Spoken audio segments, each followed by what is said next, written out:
All right, everyone. Welcome back for another deep dive. And this time we're looking into something that's causing quite a stir in the AFL. Yeah, bit of a head scratcher, this one. Yeah, it really is. And it all centers around Chris Scott, the Geelong Cats coach, you know, Mm-hmm. and this interesting little side hustle he's got going on over at Morris Finance. Oh, yeah. And, well, the AFL's not exactly thrilled about it. No, not at all. And for good reason, too, I think. Yeah, well, that's what we're going to unpack today, right? No, So no. for those who haven't been glued to the footy news 24/7, can you kind of set the scene for us? Sure. So basically, Chris Scott, the coach of the Geelong Cats, one of the, most successful clubs in recent years, he's taken on a pretty significant role at Morris Finance, a company called Morris Finance. Right. And they just happen to be A major sponsor. a major sponsor of the Cats, exactly. So alarm bells. Alarm bells are ringing. Yeah, And it's all about this thing called the soft cap, right. Yeah, the soft cap. which, if you're not familiar with it, is essentially a salary cap for the football department. Yeah, to try and even out the playing field a bit. Exactly right. You don't want the richest clubs just, outspending everyone and buying a premiership. Right, right. So the AFL's looking into whether Scott's new role, should be counted under that cap or not. Well, that's the big question, isn't it? Yeah. Because it's like, where's the line between, coaching and consulting? And Exactly. And what's really interesting is they're not just looking at this new role. Yeah. They're looking at whether this is different from something he was doing with Morris Finance previously. Like, what's been going on behind the scenes? This is what gets me curious. Yeah, was there already some kind of arrangement, that was maybe flying under the radar? And now that it's this formal role, it's caught their attention. Right, yeah, yeah. And that could be a real game changer for the investigation. So what's Scott saying about all this? Yeah. I mean, he's got to be feeling the heat, right? Well, he put out a statement, very carefully worded, of course. Of course. Essentially saying, look, any questions, you got to direct them to the AFL. I'm all above board here.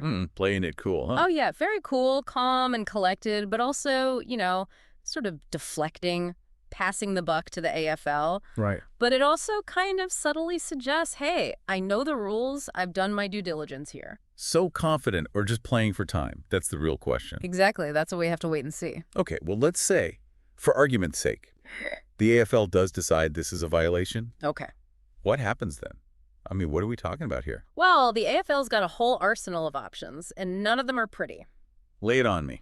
Okay, first off, fines. We could see some hefty fines for Geelong. Yeah, that'll hit them where it hurts. Yeah, potentially millions of dollars, which could seriously impact their football program. Right, they can't, spend that money on players or facilities or whatever. Exactly, it's a big deal. Right. Then they could restrict Scott's involvement with Morris Finance. Force him to choose, coach or consultant. Exactly. Make him pick a lane and stick to it. Can't have it both ways. I can see the headlines now. Oh, yeah. It would be a media frenzy for sure.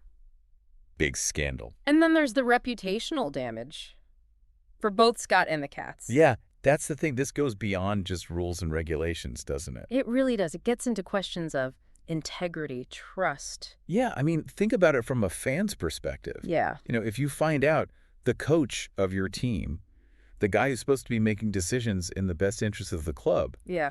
is potentially benefiting financially from a team sponsor.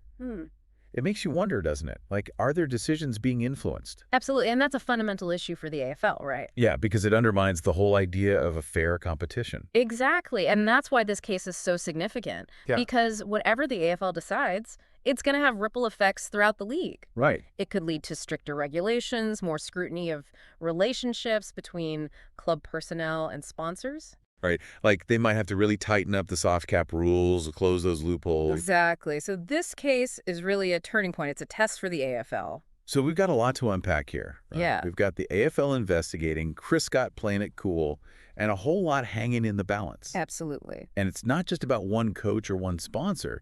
It's about the future of the game. Yeah, it's about the integrity of the competition and what kind of precedent the AFL wants to set. Right. And as we wrap this up, I think the biggest question is, Yeah. if it comes down to it, if Chris Scott has to choose, which way does he go?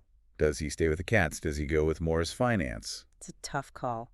And what factors will weigh into that decision? I mean, his loyalty to the club, his personal ambitions. Financial considerations. Yeah, it's a really complex scenario, isn't it? It is, and there's no easy answer. Well, I guess we'll just have to wait and see how this all plays out. Yeah, the whole AFL world's watching, that's for sure. All right, everyone. That's it for this deep dive. Keep those thinking caps on, and we'll be back with another one soon. See you next time. See ya, Heat.